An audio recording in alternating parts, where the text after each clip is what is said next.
Hey guys, it's Bailey, and today I am doing a social anxiety tag, or the social anxiety tag. I wasn't tagged by anybody.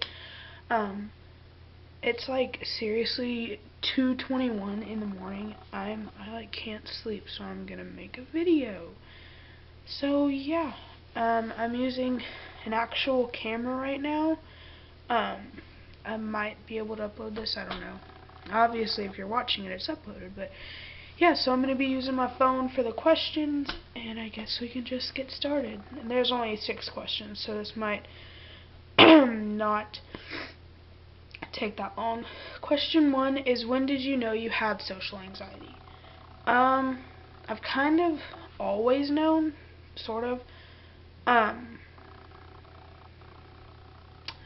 Probably like recently I just found out that I really actually have it, but I've kind of always known that it's been there, and I've always been really anxious in social situations. But you know, when you're little, you don't know what social anxiety is, so how are you supposed to know?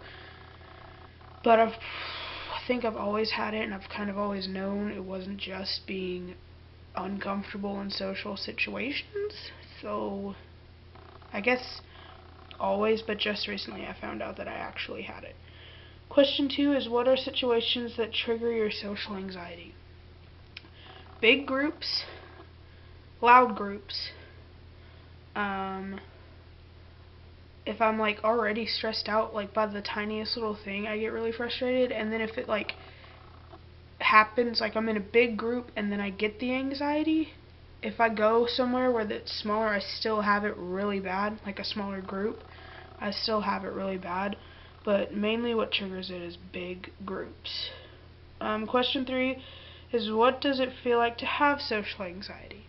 It's really scary, and like when I get it, all I want to do is cry and just be alone, and even music sometimes doesn't help, and that's when it really starts to scare me, if the music doesn't help anymore. So anything could bother me when I'm in like an anxiety attack, and it just anything. Someone quietly talking, someone tapping their foot, someone making a weird noise. Everything bothers me when I'm at that stage of like anxiety ridden me. If you do any specific little tiny thing, it could bother me. And like at school, I have no clue what triggers it. Or well, that kind of goes back to question 2, but at school, I don't know what happens to cause it, especially because this one time it happened in first period, and I hadn't been in any really big group, and it might have been because my first period was oral communications, and so public speaking scares me, sort of, in a way. So I guess maybe that's what it was. But in the situation of it, I get really like just scared, and I want to cry, and sometimes I can't breathe. Yeah. Question 4 is, what are some coping skills that help your social anxiety? Music, as I said before, it sometimes helps, and if it doesn't, that's like a point of anxiety attack that it's not good, and I'm like full on panic attack, and it's really bad. It's bad. You don't want to be around me, but you kind of do, because you should help me. But yeah, anyway. Question 5. Have you ever had treatment, therapy, or medication for your social anxiety? Right now, I went to a therapist once, and it was for my anxiety, but also my ADD, and she said that my anxiety is caused by my ADD. Like, I get anxious about not being able to focus, so it kind of ties together. So he gave me medicine for my ADD, which is supposed to help my anxiety, but I don't think it does. I haven't noticed any change in my anxiety, but I've thankfully noticed a lot of changes in my ADD, but I haven't noticed any changes in my anxiety. Question 6, which is the last question. What are some misconceptions about social anxiety that you want to change? Everybody I don't really know. Everybody thinks that people with social anxiety can't be in any sort of social situation. They can't be with one other person. They can't be with two other people. They can't be with a whole group of other people.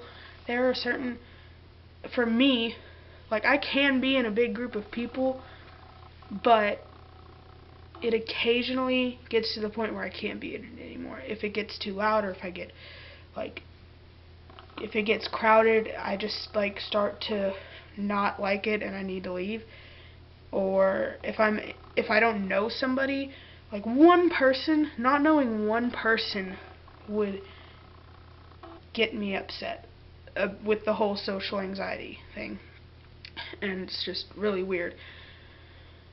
Another misconception. Oh, there are people who think that someone with social anxiety can't make YouTube videos because it's too involved with other people and you're going to get watched by a crap load of people. And it's like, dude, when you're making the video, you're talking to a camera. There's not like however many people are going to watch that video in front of you. It's a camera in front of you. Or a phone, which is what I normally use, in front of you, or something like that. It's not a bunch of people. So it's not the same thing at all. That's one of the misconceptions that really bothers me. I'm like, dude, I may have social anxiety, but I can still make YouTube videos because all I'm doing is talking to a camera. So, yeah.